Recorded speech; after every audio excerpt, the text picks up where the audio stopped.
¿Qué tal, chicas, chicos? Bienvenidos. Vamos a resolver en este vídeo el examen de física de las PCE de la UNED que ha salido en la convocatoria de España en el examen de reserva, es decir, el día 24 de mayo, viernes, ¿vale? Que bueno, pues vamos a hacer en este caso la parte de problemas. Venga, empezamos con el primer ejercicio, que era de campo gravitatorio. Hombre, yo creo que comparado con el que salió en el otro examen me ha parecido bastante más fácil, bastante más típico, ¿no? Nos decían que suponiendo que la órbita de la Tierra alrededor del Sol es circular y sabiendo que su velocidad orbital es v sub t, 29,78 km por segundo, y que la masa del Sol vale 1,99 por 10 elevado a 30 kilogramos, nos piden, en primer lugar, calcular el radio de la órbita terrestre expresada en kilómetros. Bueno, ¿qué podemos aplicar aquí? Tenemos que justificarlo un poco, entonces yo me habría hecho el dibujo con el Sol y la Tierra orbitando alrededor del Sol en órbita circular. Podéis decir aquello que solemos decir, que la fuerza de atracción gravitatoria, aplicando la segunda ley de Newton, va a ser en módulo la masa por la aceleración normal, y a partir de aquí pues relacionar esto con la velocidad orbital. Esto sería g por la masa del Sol por la masa de la Tierra dividido entre el radio de la órbita terrestre al cuadrado. ¿Vale? En este caso pues tendríamos la masa terrestre por la aceleración normal, y la aceleración normal es la velocidad terrestre al cuadrado partido por el radio de la órbita. Con lo cual podemos simplificar la masa terrestre, podemos simplificar uno de estos radios, y como se trataba de encontrar el radio de la órbita, pues despejando de aquí el radio, nos quedaría la siguiente expresión: g por la masa del Sol partido por la velocidad de la órbita terrestre al cuadrado. Y ahora ya podíamos sustituir los valores, ¿vale? Entonces, sustituyendo nos quedaría constante de gravitación. Pues cogéis el valor que nos daban en el enunciado, 6,67 por 10 elevado a menos 11. La masa del Sol también la teníamos, 1,99 por 10 elevado a 30 kilogramos. Y aquí hay que dividir por la velocidad de la órbita al cuadrado. Pero ojo que la velocidad, fijaros que la velocidad de la órbita terrestre nos la daban en kilómetros por segundo. Entonces esto, que eran 29,78 kilómetros por segundo, pues hay que expresarlo en metros por segundo. 29,78 por 10 elevado a 3 metros por segundo. Y esto es lo que teníais que poner en el denominador, ¿vale? Por 10 elevado a 3 y además al cuadrado. Pues bien, si hacéis este cálculo, a mí me ha quedado un radio orbital de 1,5 por 10 elevado a 11 metros. Pero como nos lo piden en kilómetros, pues si pasáis esto a kilómetros, serían 150 millones de kilómetros, es decir, 150 por 10 elevado a 6 kilómetros. ¿Vale? Así que con esto ya habríamos calculado el primer apartado, lo voy a dejar aquí indicado. 150 por 10 elevado a 6 kilómetros es el radio de, obviamente esto es un radio promedio, ¿no? Suponiendo una órbita circular de la Tierra alrededor del Sol. Bien, pues venga, ya podemos borrar esto y vamos con el siguiente apartado. En el siguiente apartado, apartado B, nos pedían, sabiendo que la masa terrestre tiene este valor, calcular la energía potencial y su energía cinética expresada ambas en julios. Bueno, pues yo me habría calculado seguramente la energía cinética primero. Sería un medio de la masa terrestre por la velocidad en la órbita terrestre al cuadrado. ¿Vale? Como todos estos datos eran datos del enunciado, pues esto lo vamos a calcular con muy poquito error, ¿vale? Sería un medio por la masa de la Tierra, 5,97 por 10 elevado a 24, y lo multiplicaríamos por la velocidad de la órbita en metros por segundo y elevado al cuadrado. 29,78 por 10 elevado a 3 y todo esto al cuadrado. Pues bien, si os hacéis este cálculo, a mí me ha quedado un resultado de, os lo digo, aquí está, 2,65 por 10 elevado a 33 julios. Muy bien, ahora para calcular la energía potencial tenéis varias maneras de hacerlo. Podríamos decir que esto es menos G por la masa del Sol, por la masa de la Tierra, entre el radio orbital, o si queréis podéis utilizar la relación que hay entre la energía cinética y la energía potencial cuando algo está orbitando, lo cual me ahorraba cálculos porque está relacionado con la energía cinética. Pero para hacer eso tenéis que relacionar cosas, es decir, tenéis que coger la energía cinética, que es un medio de la masa de la Tierra por la velocidad terrestre, bueno, la velocidad de la órbita al cuadrado, y relacionar la velocidad con la masa del Sol, es decir, esto sería G por la masa del Sol partido entre el radio de la órbita. Esta relación la podéis deducir fácilmente de la misma ecuación de antes, segunda ley de Newton, fuerza es igual a masa por aceleración y ya está, ¿vale?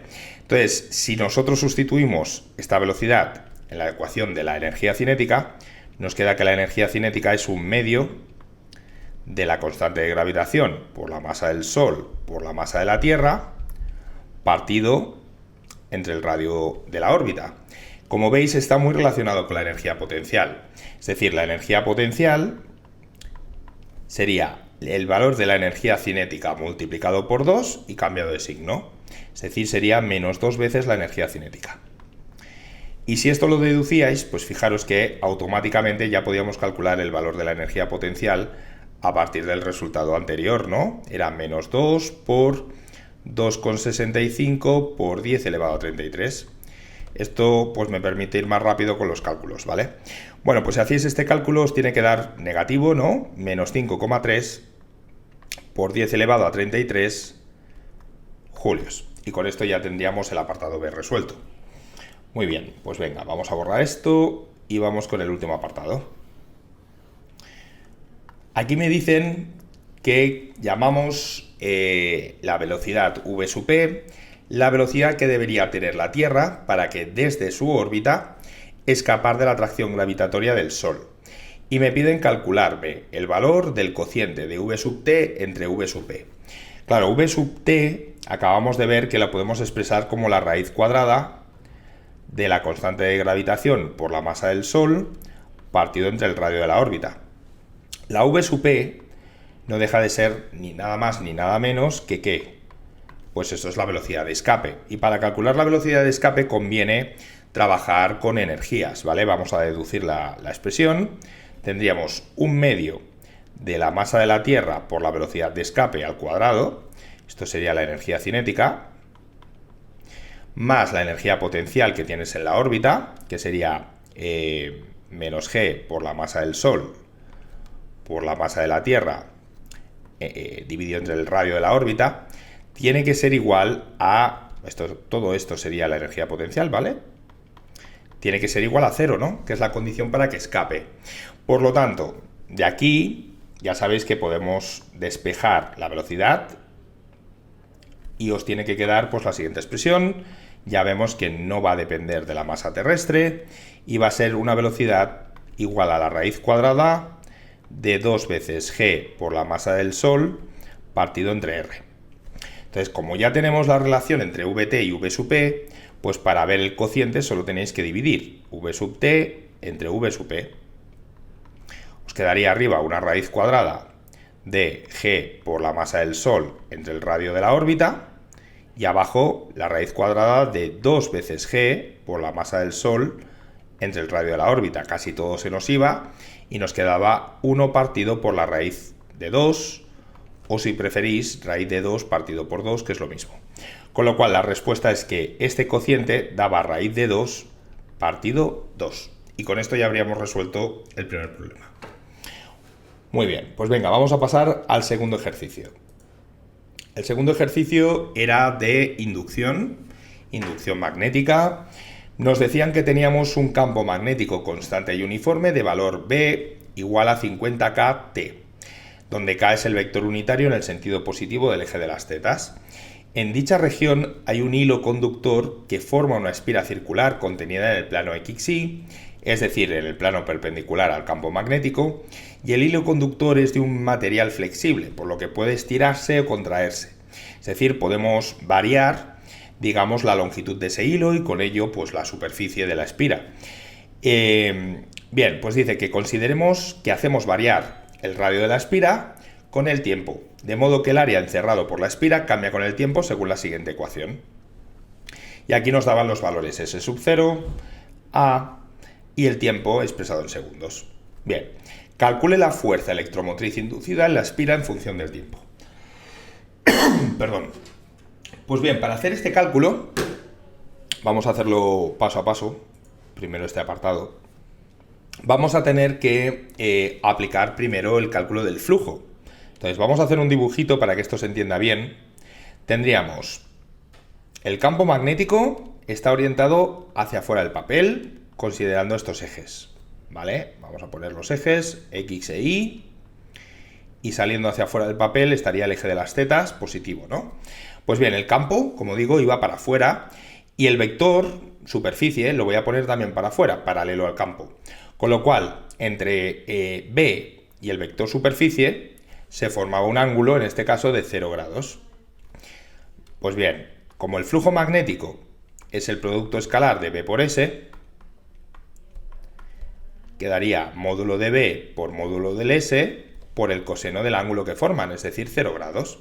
Así que este flujo magnético sería B por S, simplemente.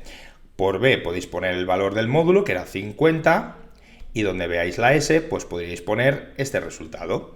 S sub 0, que ya voy a poner, 20, más 8 por el coseno de pi por t. Eso sí, mucho cuidado con las unidades, esto estaba en centímetros cuadrados y esto debería estar en metros cuadrados, así que lo multiplico por 10 elevado a menos 2, ¿vale? Que sería la manera de pasar, perdón, no es menos 2, ojo con esto. Para pasar de centímetros cuadrados a metros cuadrados hay que multiplicar por 10 elevado a menos 4, ¿vale? Menos 4. Ahora sí que estaría en metros cuadrados, ¿se entiende? Una vez tenemos esto, ¿y esto por qué? Bueno, por si a alguien no le queda claro, un centímetro cuadrado, ¿vale? Es el equivalente de un centímetro por un centímetro.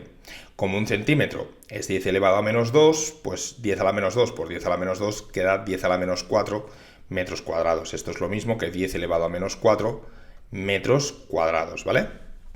Perfecto.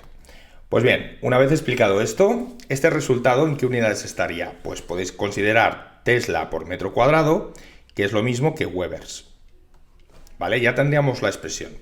No me voy a calcular esto de momento porque no me pedían el flujo, me pedían la fuerza electromotriz inducida.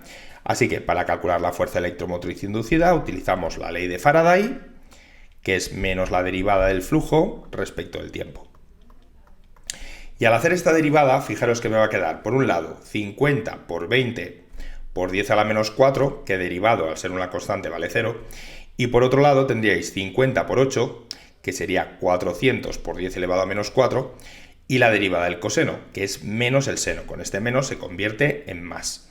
Así que vamos a tener algo así como, vamos a ponerlo, 400 por 10 elevado a menos 4 por pi, por el seno de pi por t.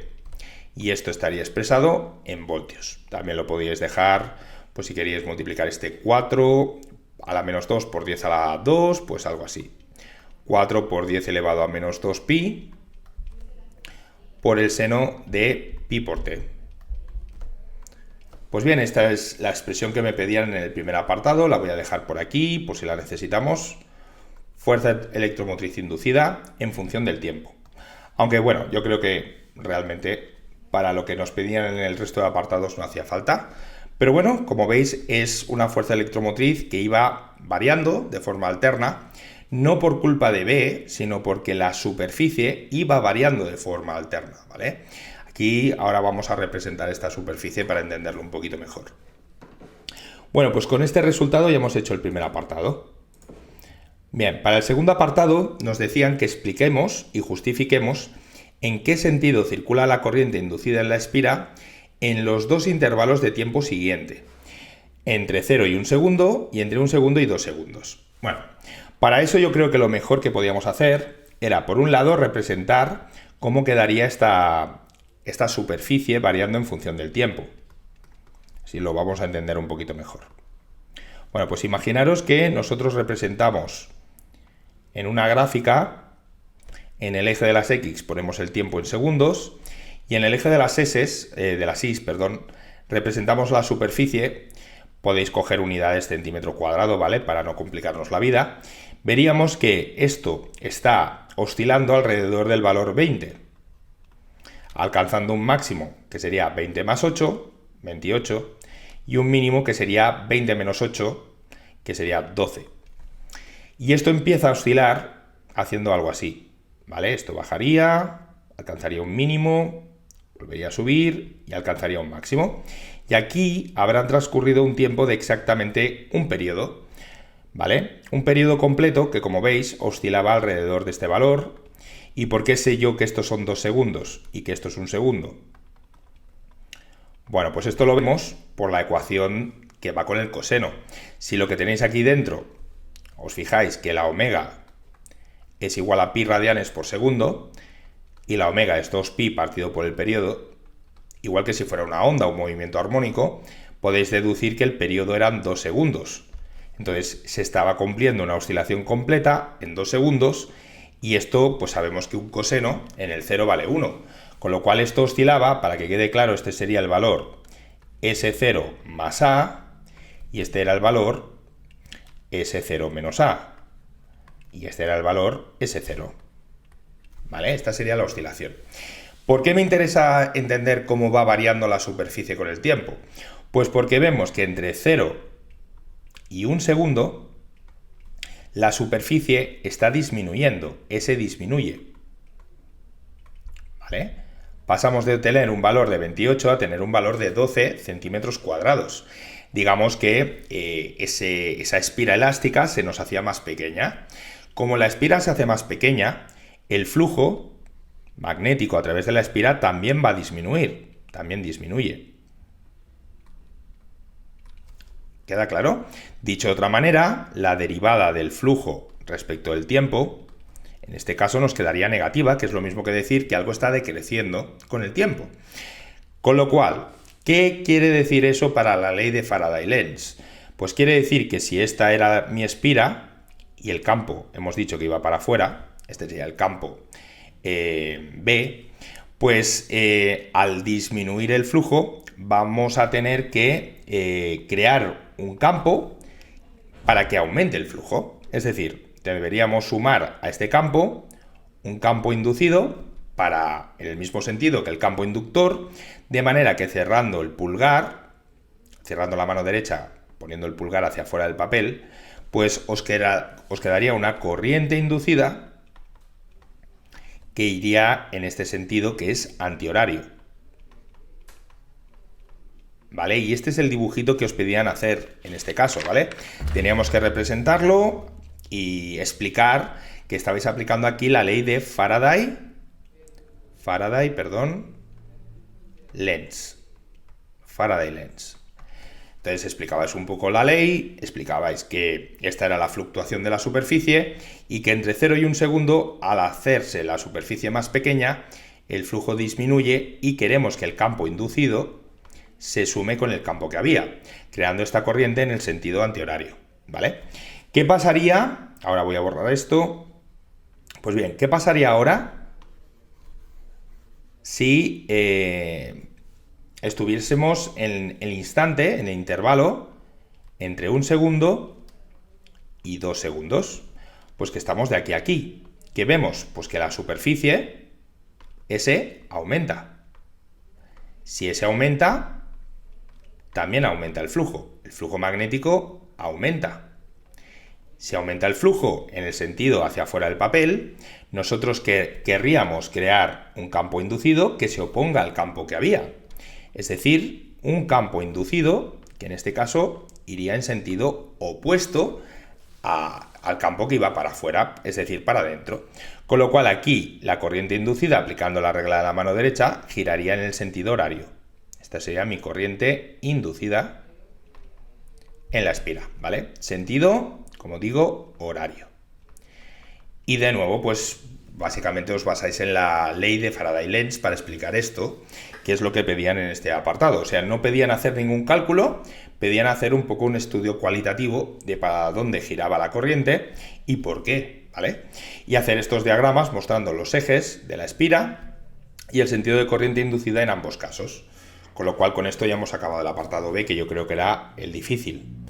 Y vamos con el último apartado. Bueno, el último apartado era simplemente acordarse de que si yo ahora puedo rotar esa espira, la podemos girar, y cambiamos la orientación, ahora lo voy a poner un poco en perspectiva para que esto se entienda bien, X y Z.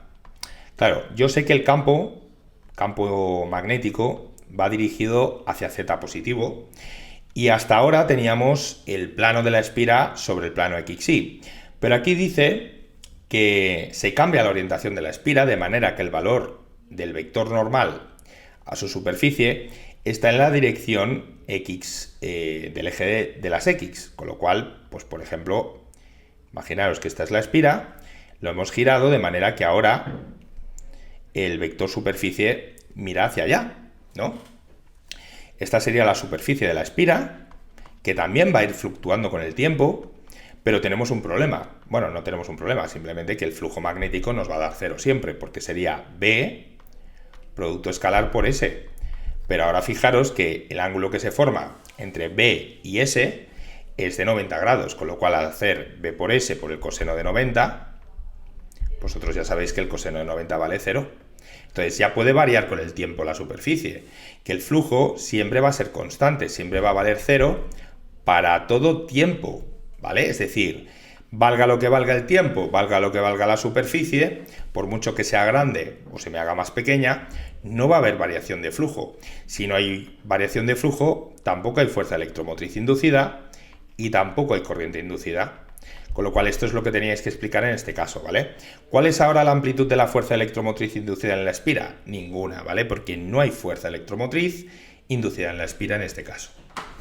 Con lo cual, pues nada, con esta explicación ya habríamos acabado el problema 2, que a mí me ha parecido pues un poco el típico, que hay muchos alumnos que este tema pues no lo llevan muy bien, pero siempre preguntan lo mismo en el fondo, ¿vale? Venga, pregunta número 3, problema 3. Bien, aquí nos hablaban de un rayo de luz que se propaga en el seno, de nuevo en el seno, ya sabéis qué quiere decir dentro, de un medio que llamaremos A. Alcanza la superficie de separación con un segundo medio que llamaremos B, con un ángulo de incidencia de 15 grados. En principio desconocemos los índices de refracción de ambos medios, pero sabemos que al pasar de A a B, la luz multiplica su velocidad de propagación por 2. Es decir, que si la velocidad de propagación del medio A es V sub A, la correspondiente al medio B, V sub B, va a ser 2 veces V sub A. ¿De acuerdo? Con lo cual, esto es lo que nos están preguntando. ¿Veis?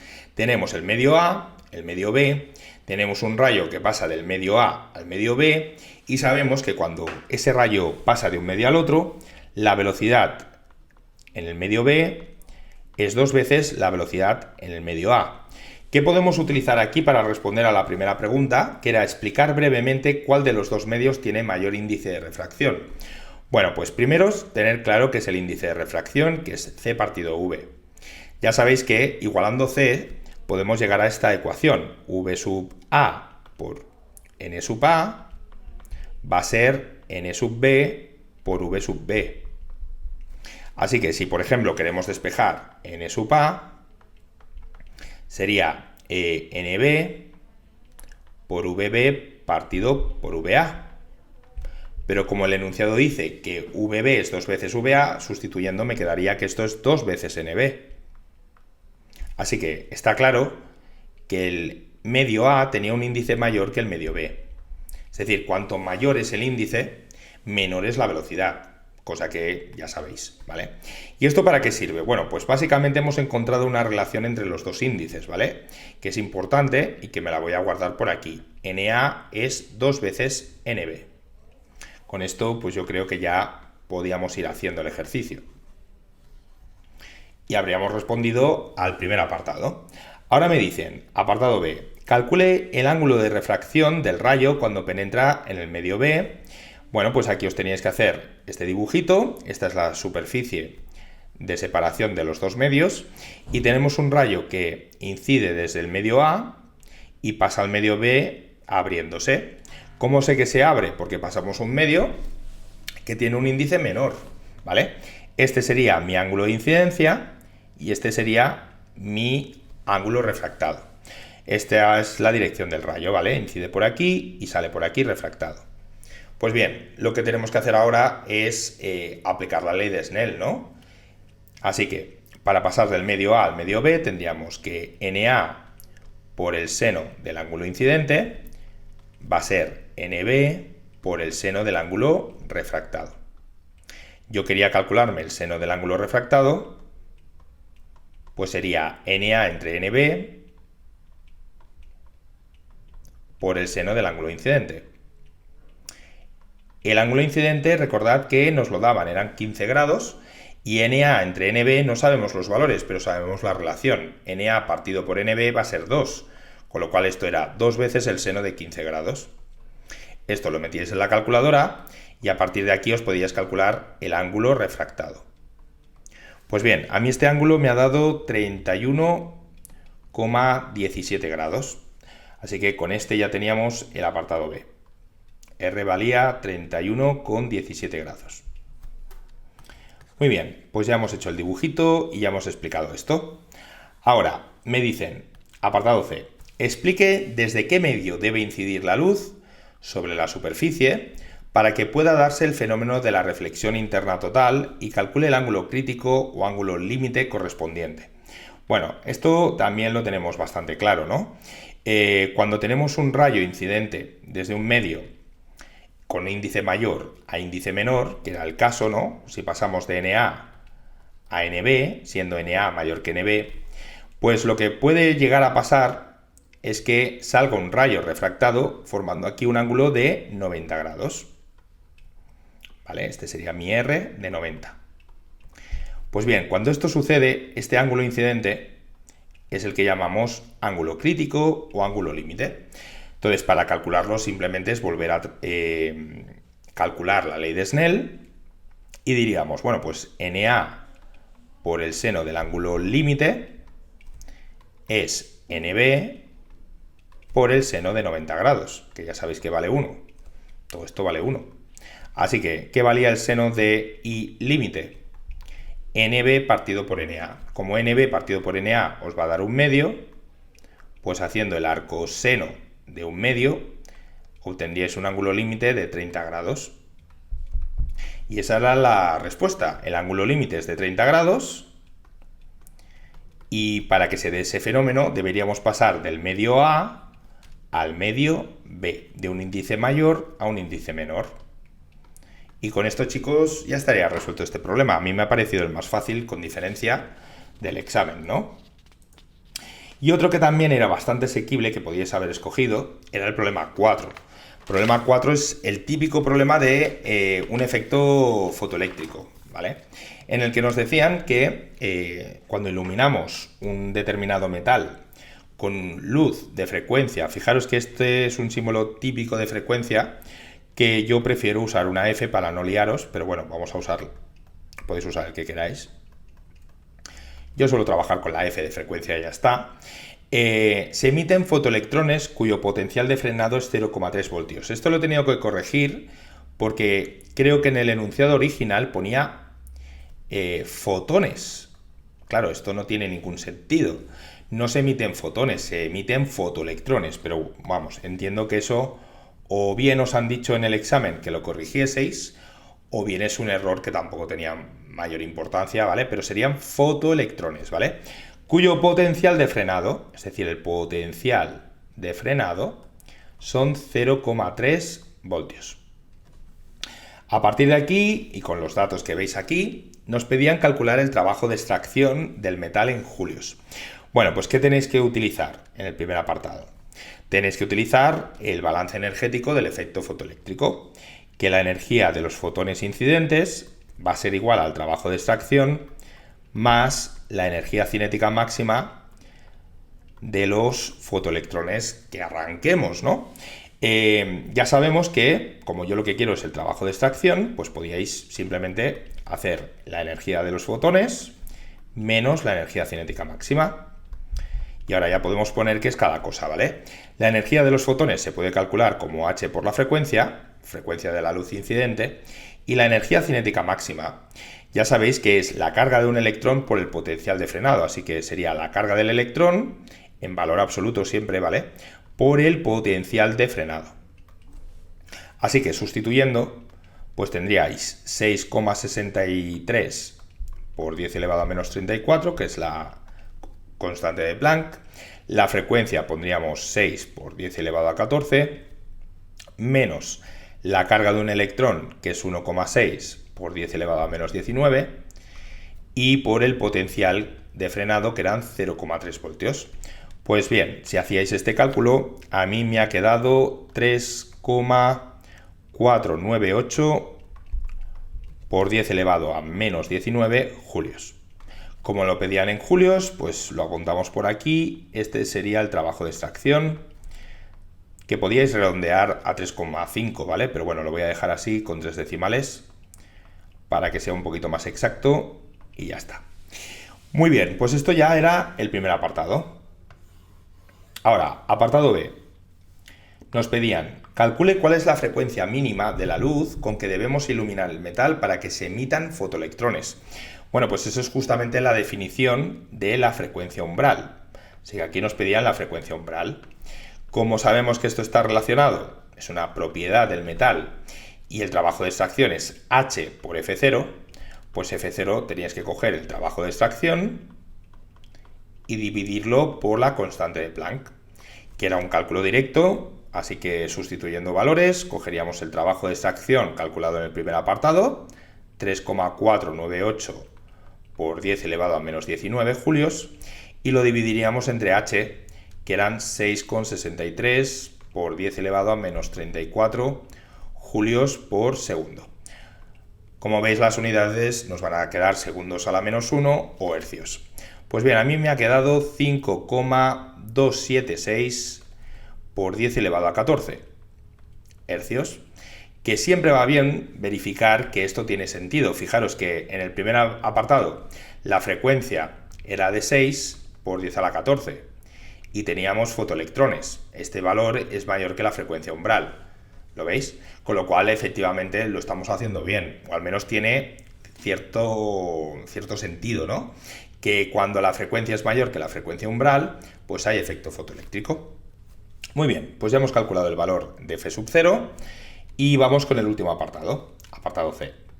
Calcular la frecuencia de la luz necesario para que los fotoelectrones emitidos por el metal tengan una velocidad de 300 km por segundo.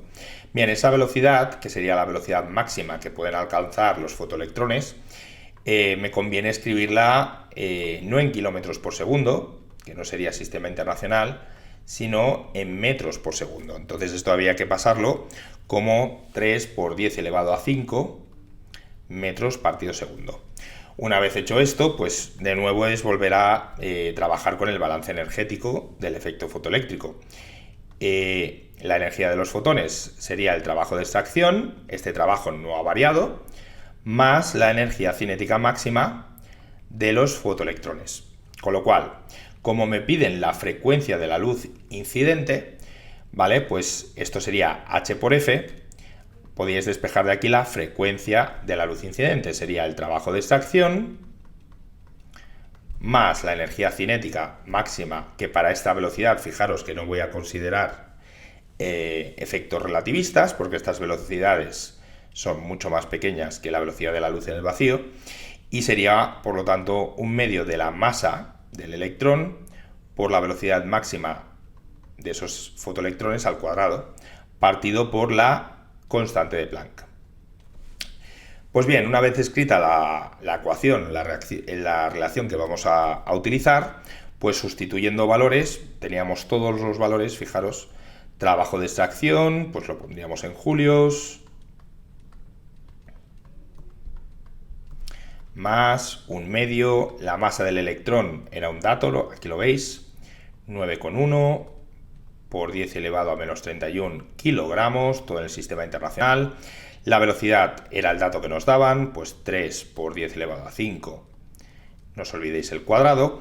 Y todo esto lo dividiríais entre la constante de Planck.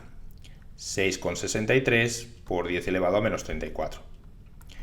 Bueno, pues estos eran los cálculos. Metemos esto en la calculadora y a mí me ha quedado un resultado de 5,89 por 10 elevado a 14 hercios, que sigue siendo coherente con la frecuencia umbral. Fijaros que esta frecuencia sigue dándonos mayor que la frecuencia umbral, por lo tanto sigue habiendo efecto fotoeléctrico, que es lo que tiene que pasar, ¿vale?